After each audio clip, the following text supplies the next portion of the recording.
Dans la famille de la mobilité électrique qui ne fait que grandir, il manque les poids lourds.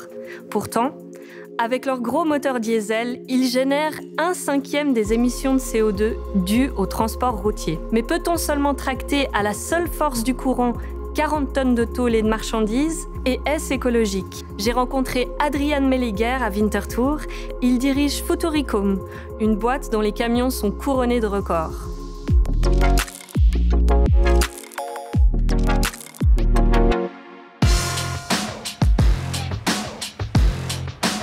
Bonjour. Bonjour madame. Bonjour monsieur Melliger. Soyez la bienvenue. Comment est-ce qu'on fait pour électrifier un camion? C'est quoi la difficulté? C'est surtout les batteries qui sont assez lourdes et qui prennent un petit peu de place. Chez les camions, on commence à 340 kWh. Pour comparaison, c'est environ 4 fois une batterie Tesla. Vous avez la capacité de faire du sur-mesure à 100%. Tout à fait. On a aussi un système batterie modulaire, donc c'est vraiment tailor-made. On fait à part des camions poubelles, on fait aussi des tracteurs, longue distance surtout. On fait des camions logistiques, on fait des camions avec des grues, on fait un petit peu de tout. Est-ce qu'on peut peut-être s'approcher, voir à quoi ça ressemble? Ça, c'est un modèle standard avec une capacité de 340 kWh. C'est-à-dire, on arrive à une autonomie d'environ 250-300 km. Les batteries, elles sont où? Elles sont sous le capot? Non, elles sont juste devant nous ici.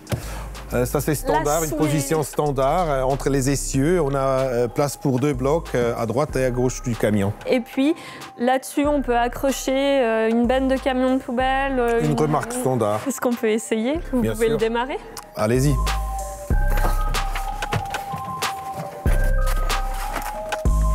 Donc là, le camion, il est déjà en route? Il est pratiquement en marche, oui. Mais on n'entend rien du tout. Non, il y a un petit bruit de la pente du braquage, mais à part de ça, il est complètement tranquille. Depuis cette année, il faut installer un sonore pour la protection des autres participations dans le trafic, des piétons, des cyclistes, qui nous entendent pas du tout. Est-ce qu'un camion électrique coûte plus cher? Par rapport à un diesel, oui. Au niveau d'investissement, au début, clairement, on est environ 2 ou 3 fois plus cher par rapport à un camion traditionnel. Mais il faut aussi savoir que les coûts opérationnels, c'est environ 80% inférieur à un thermique. Donc les coûts de la vie d'un camion, on peut dire que ça s'égalise environ après entre 3 ans et 8 ans. C'était quoi comme camion, le premier qui est sorti de l'usine? Les premiers 4 prototypes, c'était des camions poubelles.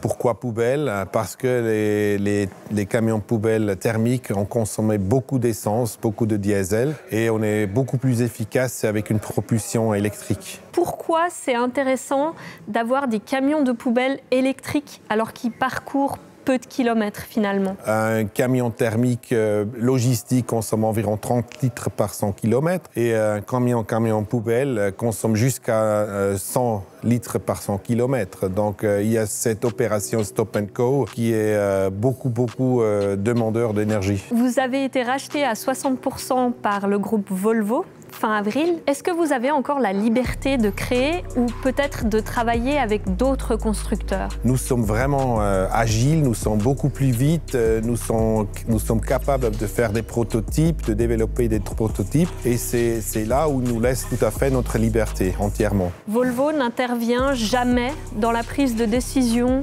chez Futuricom? Ils sont au conseil d'administration. S'il y a des questions stratégiques, bien sûr, ils expriment leur opinion, mais au quotidien, c'est totalement libre. Quel est l'enjeu pour continuer à croître au cours des prochaines années? Notre ambition est très clairement de réduire les coûts du camion électrique. Pourquoi? Parce qu'aujourd'hui, nos camions sont exonérés de la taxe routière. Ça ne va pas durer pour l'éternité et on veut rester compétitif par rapport aux camions thermiques.